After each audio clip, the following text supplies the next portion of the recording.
최근 높은 건물에서 물건이 떨어져 사람이 다치거나 자동차가 부서지는 사고가 잇따르고 있습니다. 물건을 일부러 던지는 경우도 있지만 어린아이가 실수나 또 호기심에 떨어뜨리는 경우도 있죠. 이게 얼마나 위험한지 피해를 막을 방법은 없는지 최승훈 기자가 취재했습니다.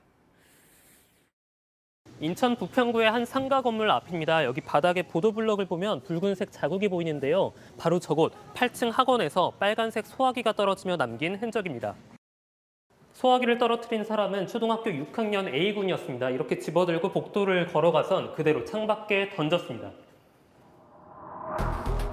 경찰은 A군이 일부러 사람을 겨냥해 던지지는 않은 것으로 보고 있습니다. 하지만 호기심이나 실수라고 해도 높은 건물에서 물건을 떨어뜨리면 돌이킬 수 없는 피해를 낳을 수도 있습니다. 당시 건물 입구에 있던 고등학교 1학년 B양은 머리를 맞아 두피가 찢어졌습니다. 자칫 큰 부상을 입을 뻔했습니다. 50대 여성 C씨는 다리를 맞아 곧바로 병원에 가야 했습니다. 얼마나 위험한지 실험해봤습니다. 3.3kg짜리 소화기입니다. A군이 떨어뜨린 소화기와 같은 무게인데요. 사건 당시 떨어진 높이와 같은 높이에서 다시 한번 떨어뜨려 보겠습니다. 아까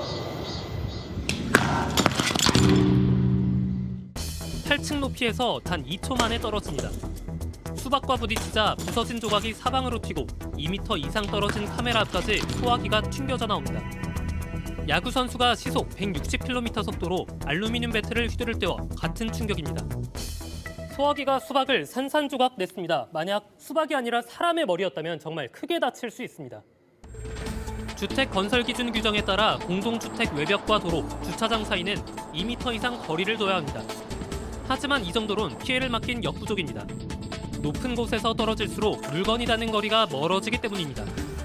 공동주택이 아닌 나머지 대부분 건물에는 이런 규정마저 없습니다. 규정을 바꾸거나 새로 만들어서 건물과 도로 사이 거리를 넓히기도 쉽지 않습니다. 용적률이나 건폐율에 문제가 적용을 받기 때문에 아파트 같은 경우는 층고를 제한을 받을 수가 있어요. 전문가들은 물건을 놓치거나 던져도 떨어지지 않도록 창문 설계를 바꾸거나 안전장치를 늘려야 한다고 지적합니다. 창문 높이를 좀 높여야 한다든지 문을 호텔처럼 한쪽만 열게 한다든지 안전을 더 중요시하는 경우는 어떻게 하냐면 위만 열어놓습니다. 누군가 일부러 던지는 물건을 모두 막을 수는 없습니다. 하지만 실수나 호기심으로 벌어지는 사고까지 손 놓고 있을 수는 없습니다. 낙하물 사고를 줄이기 위해 건축 설계나 제도를 보완하는 등 사회적 논의가 필요해 보입니다. JTBC 최승훈입니다.